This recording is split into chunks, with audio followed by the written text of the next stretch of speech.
Dwi'n croesawu Gwil Jeffs, bore yma, i rannu efo ni am Angor, a ella fydd yna rhain chi yn gyfarwydd efo eglwys Angor yn Grangetown. Ond dwi'n mynd i ddeud gormod, achos eisiau clywed gen y Gwil ydyn ni, ddim clywed gen i. Felly Gwil, diolch i ti am gymryd yr amser i ddod, oce? Dwi'n gwybod efo bob dim sy'n digwydd efo Angor a teulu a gwaith a bob dim. I chdi wneud amser fel hyn, diolch yn fawr i ti am ddod a croeso chdi hefyd, oce? Diolch am y gwahoddiad. Wel, gwranda, lle dwi'n licio cychwyn ydy i ti just gyflwyno dy hun i hynny sydd ddim yn nabod chdi, oce?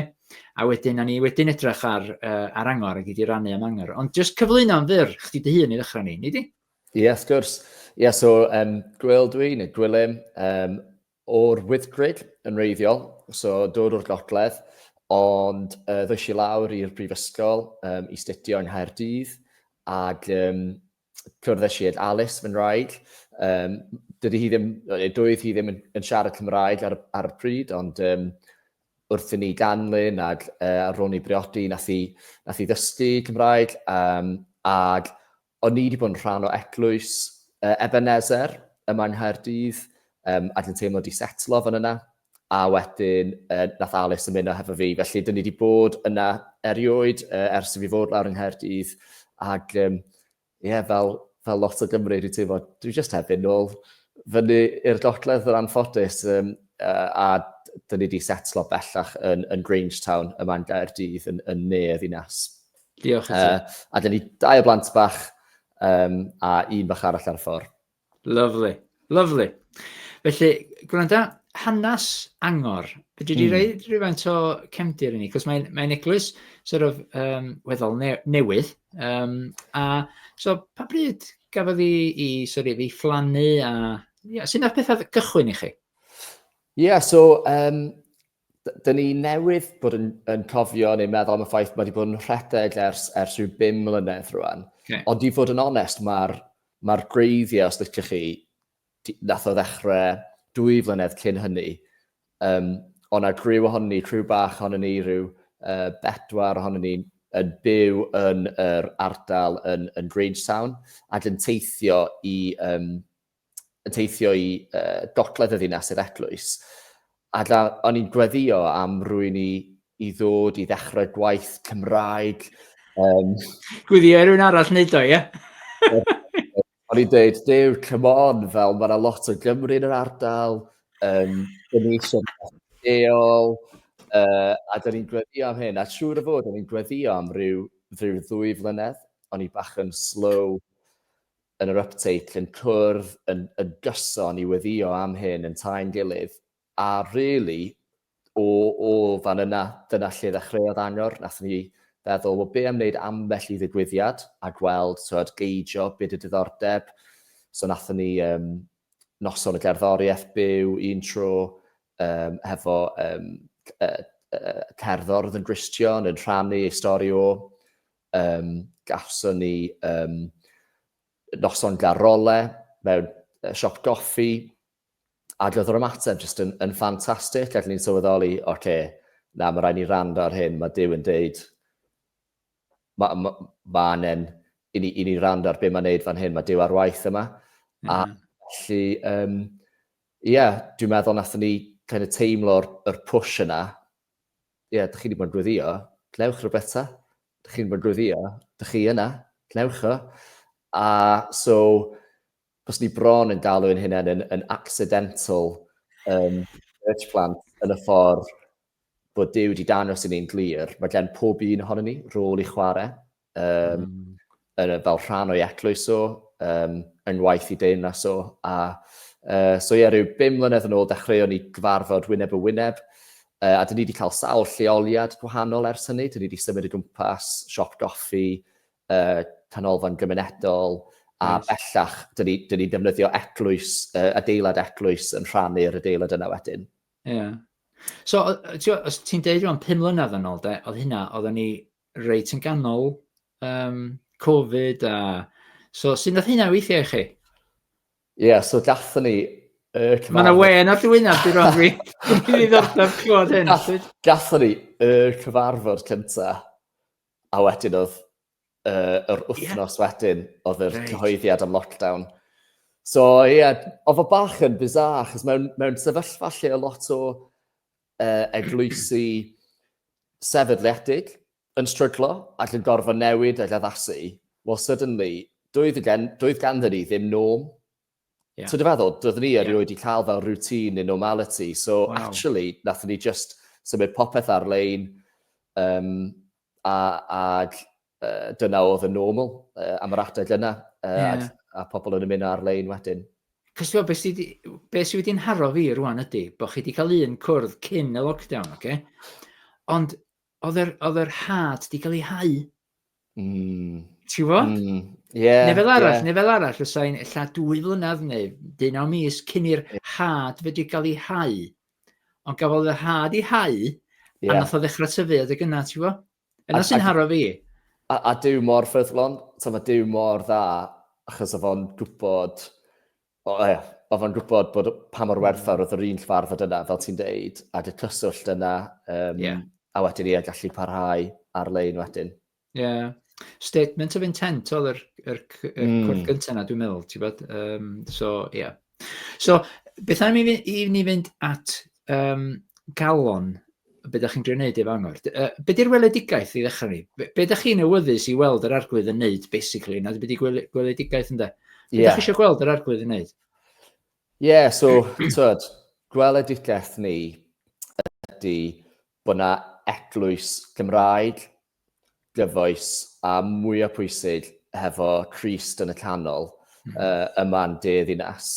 Ac dyna di beth ni wedi bod yn gweddio. Dyn ni gyd yn rhan o siwrne ffydd. Dyn ni gyd yn trio, dyn ni'n caru Iesu, ond dyn ni eisiau caru fo mwy. A dyna di'n siwrne ni, dyna'n end goal ni, bod mwy fel Iesu, nabod o'n well. A felly, dwi'n meddwl, dyn ni eisiau tynnu gymaint o bobl a dyn ni'n gallu ar y siwrne yna hefo ni. Dyn ni'n teulu a dyn ni eisiau casglu'r Cymru a ddeud erych, dyma dyn ni'n credu di bywyd ar ei orau. Waw, dwi'n meddwl bod hynna'n hyfryd, sef y weledigaeth ydy fod mwy fel yr Iesu, ynddo? Cos fel arfer, da ni'n gweld, da ni eisiau gweld tyfiant, da ni eisiau gweld hyn, da ni eisiau gweld pobl. Ond y peth ydy, fel ydych chi'n cerdded teg at eich weledigaeth o fod fwy fel yr Iesu, mae hynna yn mynd i ddenu pobl i mewn. Cos Iesu maen nhw isio, yr arglwydd maen nhw isio. A Iesu sy'n mynd i achub. Ddim unrhyw raglen neu cyfres neu can y benig. Dyw sy'n ar waith a dyn ni'n cael y fraint bod o'n defnyddio ni. Ond, dyn ni jyst eisiau caru Iesu mwy a dyn ni eisiau bobl eraill gallu cael y cyfle i wneud hynny hefyd. Gynnu ni lot i ddysgu. Bob un o'na ni fel unigolion, fel Gristnogion, ond fel eglwysu o hynna. Gwil, os ti'n mynd i fi ddeud, bod yr weledigaeth i fod mwy fel yr arglwydd Iesu, dwi'n licio hwnna. So, mewn ffordd ti di disgrifio calon yr eglwys i fi hefyd, cos da chi eisiau calon yr eglwys fod yn... Os oes ni'n gofyn y cwestiwn yna i ti, be mae'r eglwys fel? Be di calon yr eglwys? Be da chi, yn bendant, dwi'n meddwl, o ran calon yr eglwys wedyn, mae'r gair dyn ni wedi cadw dod nôl at ydy fel teulu. A mae hynny mor bwysig i ni ac i weithgaredd. Dwi ddim yn joio'r gair yna, mae'n teimlo, mae yna baggage efo'r gair weithgaredd yr eglwys yn does, ond ar hyn dyn ni'n neud, dyn ni'n gobeithio bod ni'n gallu gwneud fel teulu, bod o'n teimlo fel teulu, bod ni'n agored i bawb fel teulu, bod ni'n edrych allan am ein gilydd, bod na ddim fel, bod o ddim i un oedran neu steil arbennig, mae o i bawb sy'n eisiau caru Iesu mwy. Gosh, a dwi'n cymeryd, ddim just un person sy'n cario y galon yma ar weledigaeth yma. Mae gennych chi tîm yn does, mae gennych chi, mae yna nifer o'na chi sydd yn arwain, sydd yn mynd â beth ymlaen. Deitha ni rhywfaint am yr tîm yna. Sy'n rhaid ti enwa, ond ti'n bod, sut ydych chi'n gweld pethau fel tîm? Ie, so nes i sôn ar y dechrau yna rhyw 4 ohonyn ni oedd yn byw yn Grangetown ac yn gweddio. Yeah. So 2 gwpl di hwnna, fi a'n wraig a cwpl arall. Ac yn bendant yn rhannu y baich yna, a'r weledigaeth yna. Ac oedd y 4 ohonyn ni yn arwain, ac ers hynny mae yna cwpl arall wedi ymuno. So mae yna rhyw 6 ohonyn ni fel tîm. A eto mae Duw mor dda, achos mae'n galluogi ni wneud i waith o hefo ffrindiau. A mae hynny'n gymaint o fraint. Dwi'n teimlo, mae'r 5 arall, mae'n gymaint o gefn i fi. Dwi'n gweithio bod ni iddyn nhw hefyd. Dyn ni'n cefnogi'n gilydd, ond yn annog yn gilydd, ac yn hefyd yn gallu rhannu y baich yna. Felly mae'n fraint gallu wneud y gwaith hefo ffrindiau. Mewn ardal, dyn ni'n caru hefyd. Lovely. Felly, wrth i ni sôn am calon yr eglwys, dwi'n iawn yn deud, dwi'n gwybod bod fi'n iawn i ddeud, na calon yr eglwys ydy y Gymraeg, iaith y galon ydy Gymraeg.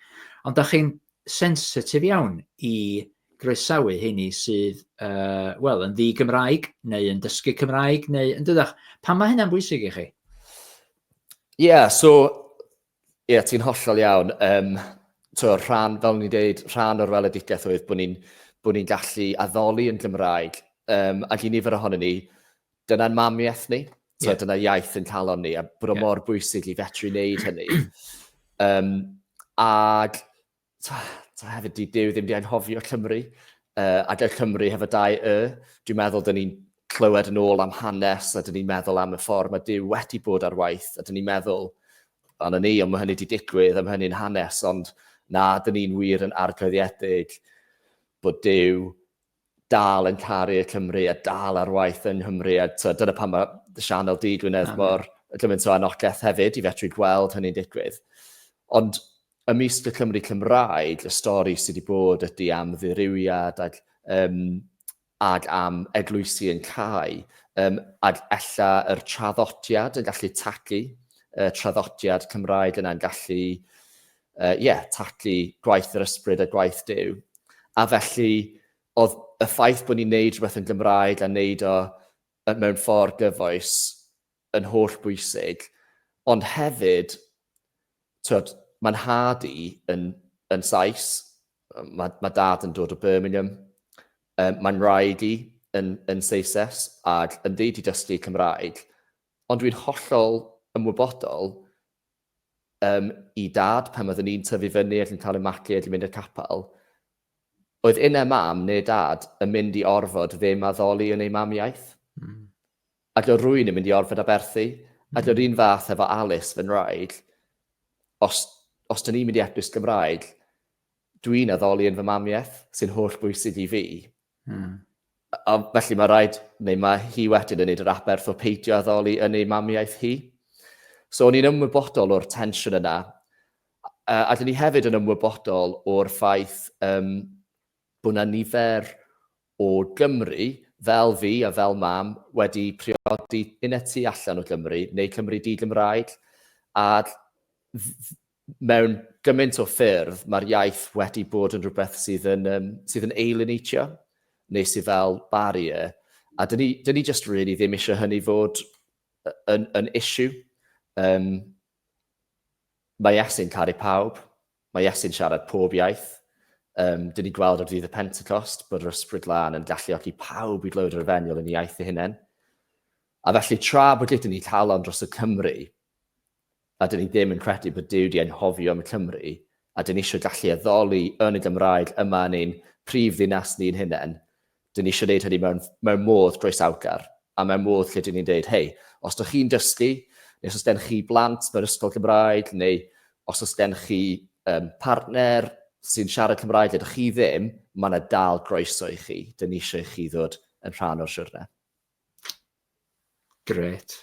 Mae hwnna wedi cyffwrdd yng nghalon ni.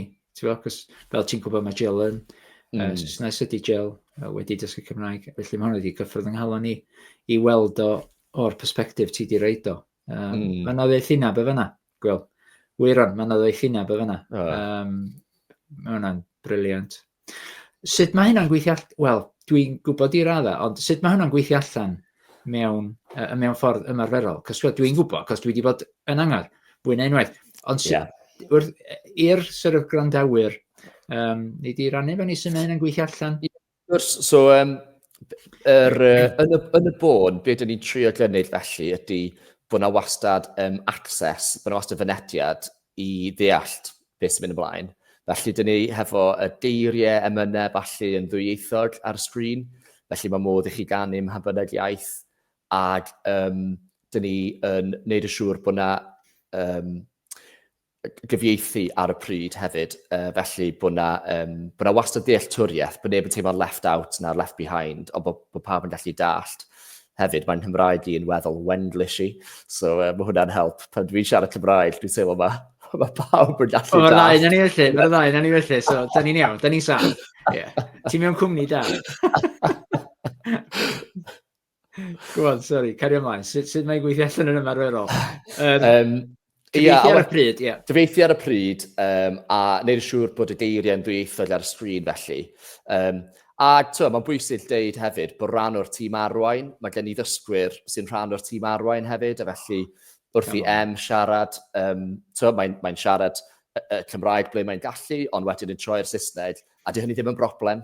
Dyn ni wrth gwrs yn eglwys Gymraeg, ond fel ni'n deud, dyn ni eisiau bod mor agored a phosib. Lovely. Mae Angor yn fwy na cwrdd ar y Sul, dydy? Ti'n gwybod? Be arall sydd yn rhan o Angor, sydd yn gwneud Angor yn Angor? So dyn ni ddim wedi bod yn cwrdd yn wythnosol ar y Sul am resymau capacity, really, bod ni wedi, mae'r fam eglwys, os chi'n hoffi, sydd wedi sefydlu Angor, dyn ni wedi bod yn gweithio ar fel ffordd lle dyn ni'n cwrdd ail a pedwerydd Sul y mis. Ond dyn ni'n just yn ymwybodol bod ni eisiau mwy, a bod ni ddim just, fel y ti'n dweud, dyn ni ddim eisiau just ddim sefydlu gwasanaeth, dyn ni eisiau gwneud. Come on, dwi'n licio hynna. Mae'r ddigon o wasanaethau ar gael sy'n ffantastig. Be dyn ni eisiau di creu y cymuned, fel o'n i'n dweud o blaen, y teulu yna sy'n ceisio Iesu. Felly, i ni, mae'n bwysig bod ni just yn treulio amser efo'n gilydd, a mae hynny'n hollol legitimate, dyn ni'n gallu just cymdeithasu. Bod ni weithiau yn rhyw hollol wahanol, oedrannau gwahanol, cefndiroedd gwahanol, mae mor bwysig bod ni'n cefnogi'n gilydd, a bwyta efo'n gilydd, a cwrdd yn gilydd. So, dyn ni'n trio wneud pethau fel bob trydydd Sul mis. Dyn ni'n cyfarfod am fwyd. I ni fetri dod i nabod y gilydd o well. Ar y Sul, ie? Ar y Sul, yr un pryd, ie. A cadw'r cysondeb yna. Ond gall hwnna edrych fel bod ni'n un o tai yn gilydd, gall hwnna edrych fel cwrdd yn yr eglwys dal i fod, ond bod ni'n cael bwyd yn lle bod o'n wasanaeth ffurfiol. Ond mae hefyd gobeithio yn gyfle weithiau dyn ni'n rhoi cwestiynau ar y sgrin, jyst i ni gael fetri wybod be i holi'n gilydd a i weddio dros yn gilydd. Weithiau, nawn ni gael rhywun fewn i siarad. Gathon ni genhadwr ymhlith y poblogaeth Muslemaidd yma'n Grangetown, jyst i siarad efo ni a rhannu am y gwaith mewn wneud. I ni fetri cefnogi fo mewn gweddi a gwybod beth sy'n mynd ymlaen yn ein hardal. Ond mae hefyd yn gyfle gobeithio, os oes gen ni ffrindiau, cymdogion, teulu, sy'n hefyd diddordeb, neu sy'n ella, dwi'n gwybod, bach yn apprehensive am ddod i gwrdd, just i ddod, a just i fetri dod a rhannu yn y bwyd a'r cymdeithas efo ni. Felly mae'n gyfle i ni gefnogi'n gilydd, i ni fod hefyd yn estyn allan ac yn meddwl am bobl i'w gwahodd hefyd. A dyna'n y bôn y bwrdd dyn ni'n galw hynny, sef pob trydydd Sul y mis. Dwi ddim yn edrych fel gwasanaeth, achos mae capel, mae eglwys yn gymaint fwy na just gwasanaeth ar y Sul. Mae o'n gymuned o bobl, mae'n deulu o bobl, dyn ni'n cefnogi yn gilydd, dyn ni'n gwyddio dros yn gilydd, dyn ni'n annog yn gilydd. A mae'n ffordd i ni fetri wneud hynny. Mae cymuned yn rhywbeth mawr ysdi. Fel dwi'n clywed chdi'n rhannu rwan, okay? Dwi'n cael yn atgoffa o ar ddydd Llun, da ni'n recordio hwn, ddoe yn Porth Call. Wel, o'ch ti'n gwybod hyn yn barod, oedden ni'n bedyddio 5 yn Porth Call ddoe. Ac oedden nhw'n rhannu tystiolaeth, right? Ac o'n i'n meddwl am y tystiolaethau'r 5 ohonyn nhw, tystiolaethau y 5 ohonyn nhw. Bore yma o'n i'n meddwl amdanyn nhw. Ac o'na rhyw common thread yn mynd rhwngthyn nhw, cymuned wir o'n. Gafon nhw groeso i mewn, a nath un nhw droi at Jill yn Gymraeg a dweud, I came to the building and you gave me the biggest hug, meddai, wrth Jill, right? Wow. A just teimlad bod nhw wedi di camu fewn i deulu. Ath un hogan actually, ath hi adra, deith i gŵr, I think I've stepped into a family, meddai. Wow. So, ti'n gwybod, wow. Just i'ch annog chi, diolch. a mae beth ti ddeud yn anogaeth i ni, mae pobl yn chwilio am deulu, am gymdeithas, ti'n gwybod, a mae beth ydych chi'n neud yma wir yn arbennig, ddim just creu cyfarfodydd ar y Sul, ond creu cymuned a teulu. So dwi eisiau annog chi, ag enod. So, yeah. Gwranda, beth sydd yn eich annog chi fel eglwys rwan, bod yn y gynulleidfa, yn y teulu, yn y teulu ac yn eich cymdeithas chi fel Gristnogion, beth sy'n eich annog chi fod Duw ar waith, a da chi'n gweld arwyddion. Da ni wedi gweld yn y cychwyn cyntaf, ti wedi rhannu hynna, ond rwan beth sy'n mynd ymlaen, lle da chi'n dweud, da ni'n gweld llaw Duw yma. Ymhlith eich teulu chi fel Gristnogion, ond hefyd y ffordd mae Angor yn cael effaith ar y gymuned, ac eich yna un neu ddau yma gacw mae, ti'n gwybod? Ond gen ti rywfaint o bethau wedi rannu sydd yn annog chi, fel bod chdi'n annog eraill sydd yn gwrando?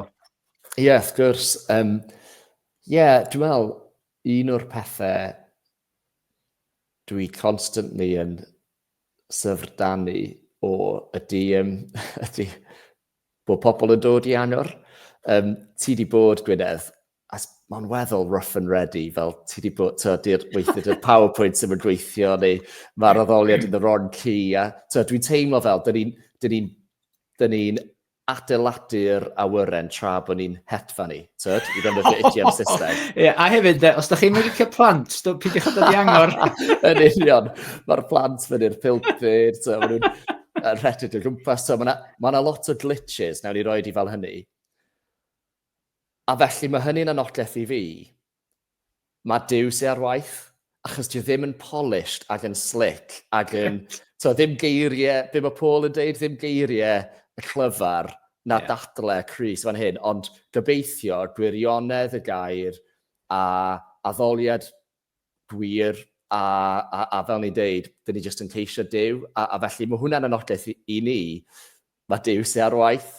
A fel nes di ddeud, reis ar y dechrau, na Iesu di'r peth mwyaf attractif, Iesu di'r peth sy'n denu, a ddim byd yn ni. Mae hwnna'n anogaeth constantly, dwi wastad yn syfrdanu am hynny. Dwi'n meddwl hefyd, ddo, y ffaith bod ni yn teimlo fel teulu, mae yna actosatrwydd, mae yna glosrwydd, dyn ni wedi gallu cefnogi pobl yn mynd trwy gwahanol adegau, gwahanol sefyllfaoedd, dyn ni wedi gallu ymateb a bod yn help yn ymarferol, ond hefyd trwy weddio, trwy cefnogi yn y ffordd yna. A mae'n teimlo fel, mae yna onestrwydd, dyn ni'n trystio'n gilydd, a dyn ni'n gallu dibynnu ar ein gilydd pan mae pethau'n anodd, neu wrth i ni ddathlu, dyn ni'n teimlo fel dyn ni'n gallu, bod yna ein gilydd. A just fel enghraifft o hynny, oedd cwpl ifanc yn priodi penwythnos diwetha, a maen nhw jyst i roi gwahoddiad, estyn gwahoddiad agored i bawb sy'n Angor, bys ni'n caru bod chi yna. Ac i fi oedd hynny'n anogaeth, chos yma'n teimlo fel, waw, So, dwi ddim jyst ni sy'n meddwl yn fawr o'r actosiatrwydd yma, mae bobl eraill o fewn y cynulleidfa hefyd yn teimlo yr actosiatrwydd yna ac isio bobl rhannu mewn moments mwy o hapus bywyd nhw ac i fod yna i'w cefnogi nhw, ac o hynny'n anogaeth i fi. So, dwi'n gweld hynny o fewn y gynulleidfa, a wedyn dwi'n meddwl wedyn yn ehangach yn y gymuned, mae yna bendant drive yn ni, a mae Duw wedi rhoi rhywbeth ar ein calonau ni, bod ni eisiau gweld mwy. So, dyn ni eisiau gweld mwy, mae yna fwy i ddod. A felly, dyn ni'n gweddio, bys ni'n gwerthfawrogi hefyd gweddi ag unrhyw sy'n gwrando, bod na bobl sy'n alla ddim yn mynd i gapel arall, neu bobl sydd ddim yn rhan o eglwys, neu bobl efallai sydd wedi magu yn yr ysgol Sul, ond sydd just, dyn nhw ddim eto, dyn nhw just ddim yn dall be mae Iesu'n gynnig, neu dyn nhw ddim wedi gweld hynny. Dyn ni just yn gweddio bod y pobl yna'n dod i weld pa mor dda ydy'r cariad mae Duw yn ei gynnig, a bod hynny'n life-changing, bod o'n newid i bywyd ni. A dwi'n meddwl yn aml, mae pobl ella sydd wedi magu mewn eglwysi, yn enwedig fel Cymru Cymraeg, dyn ni'n meddwl, dyn ni'n gwybod be mae Gristnogiaeth gyd amdano fo. So, mae'n rhywbeth hyn ffasiwn, mae'n rhywbeth traddodiadol, dyn ni'n gwybod am Iesu, ond actually, dyn nhw ddim wedi gweld y ffordd mae Iesu yn trawsnewid bywydau.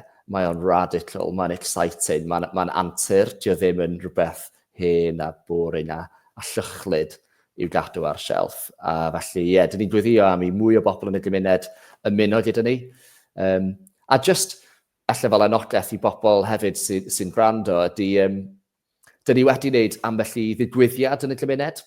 So, mae dolyg yn wych yn ydy, achos mae just yn gyfle i estyn allan, a dyn ni wedi wneud carolau yn y dafarn lleol, a oedd y niferoedd o bobl yn amazing, a just y dafarn yn packed, pawb isio canu carolau, a just gallu cael y cyfle neu esbonio ar y dechrau be ydy carolau, ond stori hanes Iesu a be mae wedi wneud. A felly wrth bod ni'n canu, yn gweddio bod y geiriau yna'n taro pobl mewn ffordd newydd. A hefyd, y Pasg yma gathon ni'r cyfle ar y cyd hefo eglwys Tabernacl yr Aes, nathon ni redeg parti Pasg i blant cynradd. Ac eto, gwych gweld gymaint o blant yn taro fewn hefo'u rhieni ac yn gallu clywed neges y Pasg, bod Iesu wedi marw ar y groes, ond bod o wedi atgyfodi yn fyw. A bod ni'n gallu trystio be mae'n deud, a bod o'n ffrind i ni heddiw.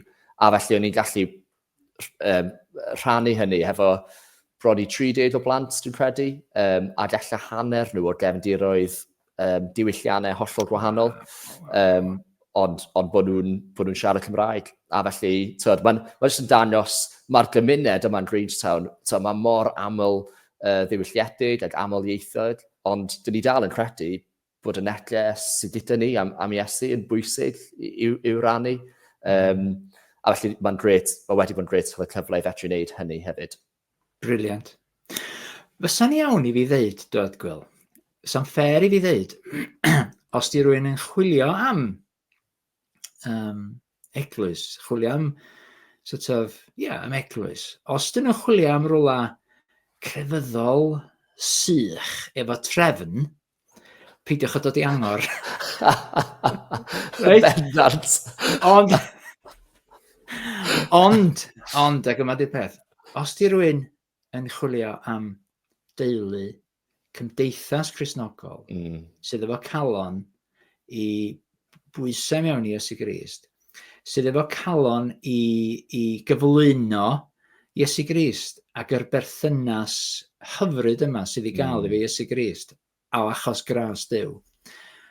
Gef Angor y go, maen nhw dweud, sy'n ni dweud yn Saesneg, I ddod, gysylltu efo Gwil neu, ond just i ddod i brofi be mae Angor, be mae'r tîm ifanc yma yn wneud. Ac ti'n gwybod, dwi'n mwynhau dod. Gret cael ti, diolch. Bendith. Ond na, dwi'n mwynhau dod ac mae'n hyfryd. A dwi wedi clywed fwy. Dwi wedi mynd o dan y wyneb efo ti bore yma, oce? Cos da ni ddim wedi cael cyfle iawn i fynd o dan y wyneb. Ond dwi'n teimlo bod hon wedi bod yn sgwrs rhwng chdi a fi, sydd yn mynd i, da ni rhannu fo eraill, cos dwi wedi clywed gymaint mwy o galon a'r weledigaeth. Ond o'n i'n licio beth ydych chi'n neud yn barod, ond dwi'n licio mwy. Dwi'n licio beth ydych chi'n neud yn mwy rwan, cos dwi'n dall beth ydych chi'n neud. Diolch, Gwynedd. Gwych. Gwranda, os yw rhywbeth arall dwi ddim wedi ofyn neu fysa ti, sydd ar dy galon di, sa ti licio rhannu cyn i ni ddeud tara? Dwi'n meddwl just, mae na newidiadau mynd i fod wrth ni symud ymlaen. So mae na newidiadau hefo'n waith i, a dwi'n gweithio fel athro mewn ysgol uwchradd lleol, a dwi wrth y modd yn dysgu.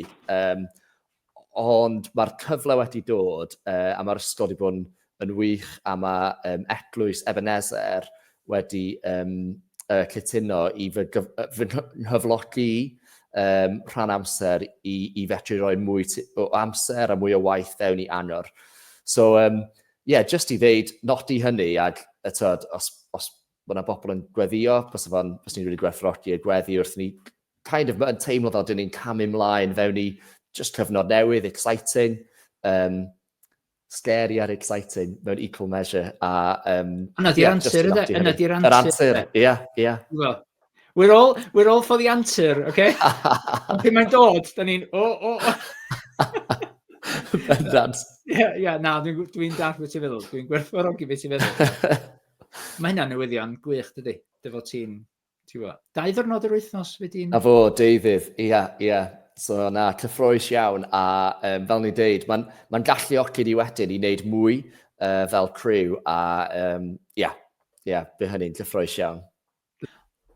Os oes rhywun rwan yn gwrando, ac yn meddwl, swn i'n licio ffeindio allan mwy am hyn, ond dyn nhw ddim ddigon hyderus i ddod i un o'r cyfarfodydd, ond illa sy'n nhw licio, dod i'r bwrdd, neu beth bynnag.